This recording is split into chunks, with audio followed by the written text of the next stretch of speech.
संविधान सभा के संदर्भ में एक नया प्रश्न है कि आखिर उद्देश्य प्रस्ताव क्या है। प्रश्न उठते हैं दोस्तों, उद्देश्य प्रस्ताव क्या है, उसकी संरचना कैसे थी, उद्देश्य प्रस्ताव को प्रस्तुत किसने किया था, उद्देश्य प्रस्ताव को प्रस्तुतिकरण किस तिथि को किया गया था, उद्देश्य प्रस्ताव को कब पारित किया गया, ये आपके सामने प्रश्न होते हैं और इन प्रश्नों का आपको यहाँ पर सविस्तार जवाब मिलेगा एक एक तथ्य का। देखिए हमारे इस प्रश्न के बारे में उद्देश्य प्रस्ताव के विषय में सबसे मेन चीज है कैबिनेट मिशन योजना के अंतर्गत क्या हुआ। कैबिनेट मिशन योजना के तहत भारतीय संविधान सभा के निर्माण का मार्ग प्रशस्त हुआ। भारतीयों की यह लंबे समय से मांग रही, जिसे अंग्रेज सरकार ने कैबिनेट मिशन योजना के रूप में स्वीकार किया।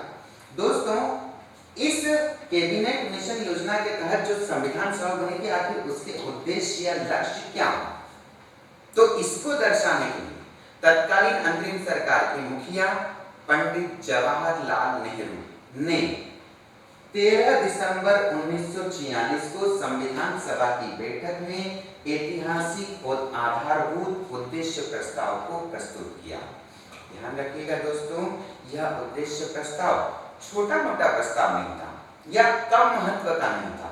इसीलिए संविधान सभा की रूपरेखा बताई कि आखिर उसे क्या करना चाहिए। इसी ने बताया कि आखिर संविधान सभा आखिर भारतीय जनता के लिए क्या करेगी, भारतीय नागरिकों के लिए क्या करेगी। तो ध्यान रखिएगा दोस्तों, यह कुल 8 अनुच्छेदों में वर्गीकृत था और इस पर 13 दिसंबर की प्रस्तुति के पश्चात 19 दिसंबर 1946 तक गहन विचार विमर्श हुआ। दोस्तों यह समय काल था भारत में अंग्रेजी शासन का, ये भी आप ध्यान रखिएगा। भारत तो आजाद हुआ था 15 अगस्त 1947 को। दोस्तों इस पर एक गहन विचार विमर्श हुआ और लगभग 7000 संशोधन प्रस्ताव इसमें रखे गए।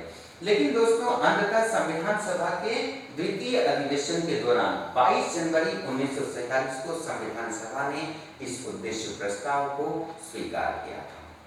दोस्तों ध्यान रहेगा आपको ये कि भाई उद्देश्य प्रस्ताव की मूलभूत बातें, कैबिनेट मिशन योजना के अंतर्गत भारतीय संविधान सभा बनी और इसी के अंतर्गत भाई वो संविधान सभा में उद्देश्य प्रस्ताव पेश करने वाले कौन थे, पंडित जवाहरलाल जी नेहरू। और दोस्तों ये कब पेश हुआ, 13 दिसंबर 1946। और दोस्तों महत्वपूर्ण बात क्या है, ये कितने अनुच्छेदों में था, 8 अनुच्छेदों में।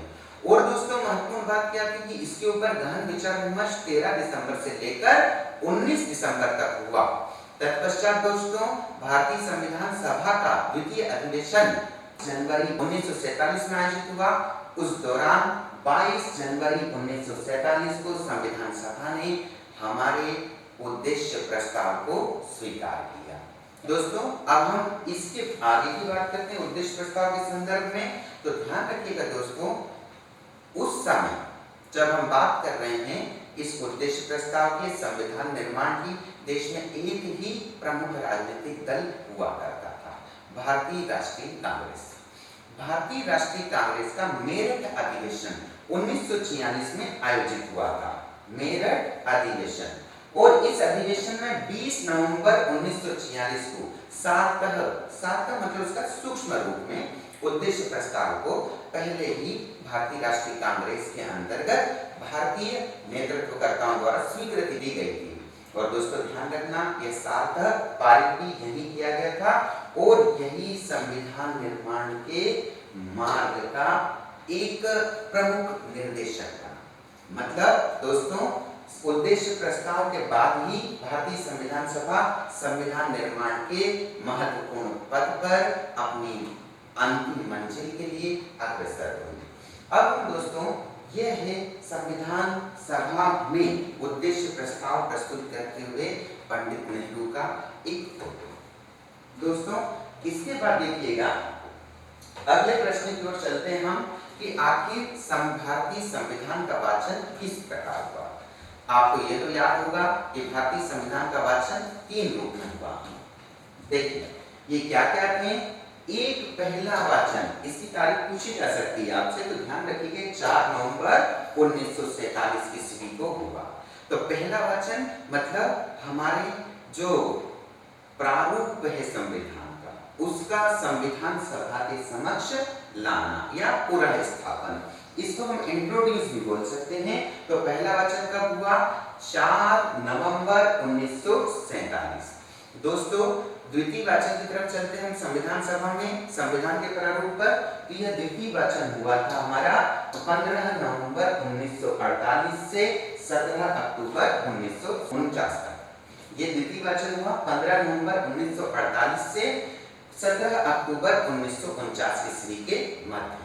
इस दौरान संविधान सभा ने जो कार्य किया संविधान निर्माण के लिए, उसे ही कहा जाता है द्वितीय वाचन। तृतीय वाचन के ऊपर दोस्तों ध्यान रखिएगा, 17 नवंबर 1949 से 26 नवंबर 1949 ईस्वी। दोस्तों आपको मालूम है कि भारतीय संविधान सभा ने ये भारतीय संविधान को कब स्वीकार किया था? 26 नवंबर 1949 को। तो बस यहीं से दोस्तों संविधान सभा का एक मूलभूत कार्य समाप्त हुआ था। इसीलिए ये 3 वाचन है दोस्तों हमारे संविधान के, और इसको आपको याद रखना जरूरी है। अगले प्रश्न की ओर मैं आपका ध्यान आकर्षित कराता हूँ। भारतीय संविधान सभा के कितने चरण हुए? भारतीय संविधान सभा के कितने चरण हुए?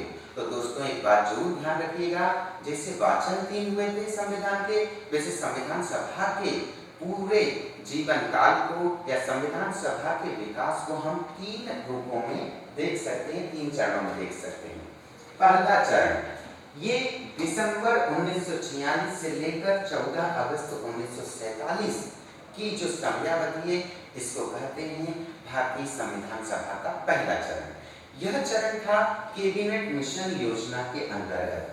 ध्यान रखिएगा, संविधान सभा बनी किससे थी? कैबिनेट मिशन योजना से, और कैबिनेट मिशन योजना के अंतर्गत ही यह पहला चरण पूर्ण हुआ था। दोस्तों अगला देखते हैं हम द्वितीय चरण। ये कब से हुआ? 15 अगस्त 1947 से 26 नवंबर 1949। आपको याद होगा भारत का स्वतंत्रता का जो एक इतिहास का एक पूरा दौर खत्म हुआ था 15 अगस्त 1947 को, जब भारत हुआ था स्वतंत्र। इसी को 15 अगस्त को हम इंडिपेंडेंस भी मनाते हैं, और ये इसलिए भी महत्वपूर्ण है कि संविधान सभा ने अपने द्वितीय चरण में भाई यहाँ से प्रवेश किया था। यह द्वितीय चरण था प्रभुता संपन्न संविधान सभा के रूप में। तो पहला क्या रूप था? कैबिनेट मिशन योजना के अंतर्गत। तो दूसरा क्या है? संपूर्ण प्रभुत्व संपन्न संविधान सभा के रूप में द्वितीय चरण चला 15 अगस्त 47 से लेकर 26 नवंबर 1949, जब संविधान सभा ने अपने संविधान निर्माण का पूरा कार्य किया था। दोस्तों तीसरा चरण चलता है हमारा 27 नवंबर 1949 से मार्च 1952 तक। अस्थायी रूप से भारतीय संसद के रूप में संविधान सभा कार्यरत रही। दोस्तों आपको मालूम ही है कि हमारे यहाँ पर प्रथम आम चुनाव और राज्यसभा के चुनाव कब हुए थे? 1952 में। 1952 में हमारे यहाँ पर लोकसभा और राज्यसभा अस्तित्व में आई थी। इसीलिए जब तक लोकसभा और राज्यसभा नहीं गठित हो गई थी, तब तक भारतीय संविधान सभा ही अस्थायी रूप से संसद के रूप में कार्य करती रही। दोस्तों यहाँ होते हैं भारतीय संविधान सभा के प्रमुख चरणों की समाप्ति। अब हम आगे देखते हैं कि हमें और क्या जानकारी रखना चाहिए संविधान सभा के बारे में। अगला प्रश्न है हमारा, अमेरिकन इतिहासकार ग्रेनविले सीवार्ड ऑस्टिन ने भारतीय संविधान सभा के दृष्टिकोण को किस रूप में अभिव्यक्त किया? दोस्तों ग्रेनविले सीवार्ड ऑस्टिन एक महत्वपूर्ण राजनीतिज्ञ थे, एक महत्वपूर्ण इतिहासकार थे। अमेरिका के होने के बावजूद भारतीय संविधान सभा के कार्य को उन्होंने बारीकी से अध्ययन किया और इसके बारे में बताया कि आखिर संविधान सभा के क्या दृष्टिकोण थे। दोस्तों यह है हमारे ग्रेनविले Austin, interpreter of Indian constitution. मतलब भारतीय संविधान को व्यवस्थित रूप से समझाने वाले, उसके बारे में गहराई से समझ रखने वाले ही ग्रेनविले सीवार्ड ऑस्टिन। हमारे यूएसए के इतिहासकार ग्रेनविले ऑस्टिन ने भारतीय संविधान सभा के दृष्टिकोण या सिद्धांत को निम्न बिंदु में व्यक्त किया या निम्न आधारों पर व्यक्त किया। सबसे पहला आधार है इसका, जिसे हम बोलते हैं सहनशीलता। सहनशीलता अर्थात एकमोडेशन। दूसरा हमारा है सर्वसम्मति अर्थात कंसेंसस। और तीसरा दृष्टिकोण या सिद्धांत था परिवर्तन के साथ चयन, art of selection and modification. यह तीन सिद्धांत हमारी भारतीय संविधान सभा के थे। आपके महत्वपूर्ण कार्यों को देखते हुए भारतीय संविधान सभा या भारतीय संविधान के निर्माण पर भारत सरकार ने श्री ग्रेनविल ऑस्टिन को वर्ष 2011 के पद्मश्री सम्मान से भी सम्मानित किया। दोस्तों, यह है ग्रेनविल सीवार्ड ऑस्टिन और जिनका जीवन वृत्त 20वीं सदी का रहा, लगभग 1927 से लेकर जुलाई 2014 तक। और इन्हें 2011 में क्या पुरस्कार दिया भारत सरकार ने? अपने चौथे सर्वोच्च नागरिक सम्मान पद्मश्री पुरस्कार से इन्हें सम्मानित भी किया। दोस्तों, अब हम अगले प्रश्न की ओर आपका ध्यान आकर्षित कराते हैं, जो आपसे पूछा जा सकता है कि सच्चिदानंद सिन्हा, दोस्तों क्या बोल रहा हूं मैं आपको, सच्चिदानंद सिन्हा कौन थे? सच्चिदानंद सिन्हा किसी परिचय के मोहताज नहीं है। भारतीय संविधान सभा के प्रमुख वास्तुकार के रूप में इन्होंने भारतीय संविधान सभा के प्रोटेम्प्ट स्पीकर की भूमिका निभाई और संविधान सभा के सभी निर्वाचित सदस्यों को शपथ भी दिलाई। और जब तक संविधान सभा के स्थायी अध्यक्ष डॉक्टर राजेंद्र प्रसाद अपने पद पर आकर आसीन न हुए, तब तक इन्होंने संविधान सभा का संचालन भी किया। अब हम ऐसे ही महान विभूति सच्चिदानंद सिन्हा के बारे में थोड़ा जानते हैं, जिसका आपको जानकारी होना भी आवश्यक है। देखिए दोस्तों, सच्चिदानंद सिन्हा भारतीय संविधान सभा के अस्थायी अध्यक्ष या प्रोटेम्प्ट स्पीकर थे। ठीक है दोस्तों, इन्होंने अपना पद 9 दिसंबर 1946 को संभाला था। ध्यान रखिएगा दोस्तों, सच्चिदानंद सिन्हा को प्रोटेम्प्ट स्पीकर बनाने के लिए किन्होंने सिफारिश की थी? वो थे आचार्य जेबी कृपलानी। ध्यान रखिएगा दोस्तों, सच्चिदानंद सिन्हा जी का परिचय या सच्चिदानंद सिन्हा जी के बारे में आपको जानना आवश्यक है। और सच्चिदानंद सिन्हा जी एक प्रख्यात वकील, शिक्षा शास्त्री, एक प्रख्यात वकील, शिक्षा शास्त्री और केंद्रीय और प्रांतीय विधानसभा के सदस्य रहने के साथ ही पटना विश्वविद्यालय के कुलपति भी रहे। यह है हमारे सच्चिदानंद सिन्हा और यह है हमारे जेबी कृपलानी। दोस्तों ध्यान रहेगा, जेबी कृपलानी की अनुशंसा पर भारतीय संविधान सभा ने डॉक्टर सच्चिदानंद सिन्हा को भारतीय संविधान सभा का अस्थायी अध्यक्ष अर्थात प्रोटेम्प्ट स्पीकर बनाया। उन्होंने इस पद को 9 दिसंबर 1946 को संभाला और जब तक संविधान सभा के स्थायी अध्यक्ष डॉक्टर राजेंद्र प्रसाद अपने पद पर आसीन हुए, तब तक उन्होंने संविधान सभा का संचालन भी किया। वे एक प्रख्यात वकील भी थे, साथ में शिक्षा शास्त्री भी थे, केंद्रीय और प्रांतीय विधायिकाओं के सदस्य भी रहे, साथ ही में पटना विश्वविद्यालय के कुलपति भी रहे। ठीक है दोस्तों, सच्चिदानंद सिन्हा जी के बाद आपको एक महत्वपूर्ण व्यक्ति के बारे में और जानना चाहिए, जिन्हें हम कहते हैं बेनेगल नरसिंह राव। बेनेगल नरसिंह राव जी, आपके सामने उनका चित्र या एक बोल सकते हैं हम फोटो हम प्रदर्शित कर रहे हैं, जिससे आपको मालूम भी हो आखिर बेनेगल नरसिंह राव थे। बेनेगल नरसिंह राव किसी परिचय के तो मोहताज नहीं है दोस्तों, लेकिन फिर भी हम आपको थोड़ा सा इसके बारे में डिस्कस करना चाहते हैं। ध्यान रखिएगा दोस्तों, वो इलाहाबाद हाई कोर्ट के सेवानिवृत्त न्यायाधीश थे। कौन थे? इलाहाबाद हाई कोर्ट के सेवानिवृत्त न्यायाधीश। भारतीय संविधान सभा ने उन्हें अपने संवैधानिक सलाहकार के पद पर नियुक्त किया। बेनेगल नरसिंह राव जी काफी जाने माने न्यायविद थे, इसीलिए संविधान सभा ने अपना संवैधानिक सलाहकार बेनेगल जी को नियुक्त किया। राव साहब ने लगभग 60 देशों के संवैधानिक प्रावधानों का तुलनात्मक अध्ययन किया। क्या करा दोस्तों? इन्होंने 60 देशों के संवैधानिक प्रावधानों का तुलनात्मक अध्ययन किया और पेश किया first draft of the constitution of India and schedule. यह है दोस्तों उनका योगदान महत्वपूर्ण। 60 महत्वपूर्ण देशों जो कि कॉमनवेल्थ नेशन में शामिल थे और कुछ गैर कॉमनवेल्थ नेशन भी थे, उनसे उन्होंने के संविधानों के प्रावधानों से उन्होंने तैयार किया था हमारा first draft of Indian constitution and schedule. दोस्तों अक्टूबर 1947 में प्रस्तुत इस संविधान के प्रथम प्रारूप में लगभग 243 अनुच्छेद या आर्टिकल्स और 13 अनुसूचियां 13 शेड्यूल्स शामिल थे।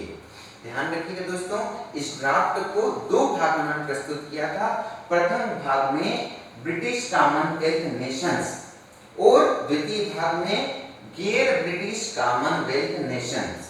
इन देशों के संवैधानिक प्रावधानों का उन्होंने तुलनात्मक रूप से अध्ययन करके संविधान सभा के लिए एक प्रारूप के रूप में इसे प्रस्तुत किया ताकि संवैधानिक सभा अपने कार्य को सही तरीके से कर सके।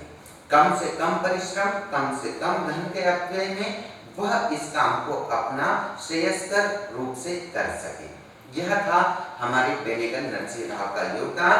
उन्होंने संविधान सभा के समक्ष एक लकीर खींची या आप बोल सकते हैं एक सीमा निर्धारित की।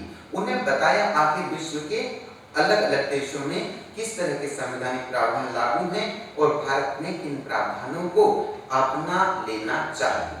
उन्होंने एक सिफारिश की अपनी इस ड्राफ्ट के रूप में। फिर भारतीय संविधान सभा ने जरूरत के हिसाब से, परिस्थिति के हिसाब से हमारे वर्तमान भारतीय संविधान को बनाया था। दोस्तों अगले प्रश्न पे हम चलते हैं जो कि डॉक्टर राजेंद्र प्रसाद जी से संबंधित है।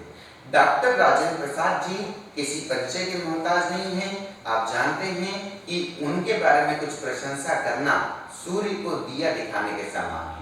इसीलिए दोस्तों आप इन्हें जानते हैं संविधान सभा के स्थायी अध्यक्ष के रूप में और इन्हें जानते हैं देश के प्रथम राष्ट्रपति के रूप में। आज उन्हीं व्यक्तित्व की बातें हम थोड़ी सी संक्षिप्त में बात करेंगे जो कि इस टॉपिक के मद्देनजर आपके लिए जरूरी है। दोस्तों डॉक्टर राजेंद्र प्रसाद संविधान सभा के स्थायी अध्यक्ष थे और इस पद पर वे कब नियुक्त हुए अर्थात निर्वाचित हुए 11 दिसंबर 1946 को। ध्यान रखिएगा दोस्तों, निर्वाचन में किसी ने भी उनके अगेंस्ट में मतलब अपनी उम्मीदवारी नहीं जताई थी, अर्थात उनका निर्वाचन निर्विरोध तरीके से हुआ। ठीक है। दूसरा 24 जनवरी 1950 को उन्होंने भारतीय संविधान सभा ने उन्हें भारत के प्रथम राष्ट्रपति के रूप में नियुक्त भी किया था।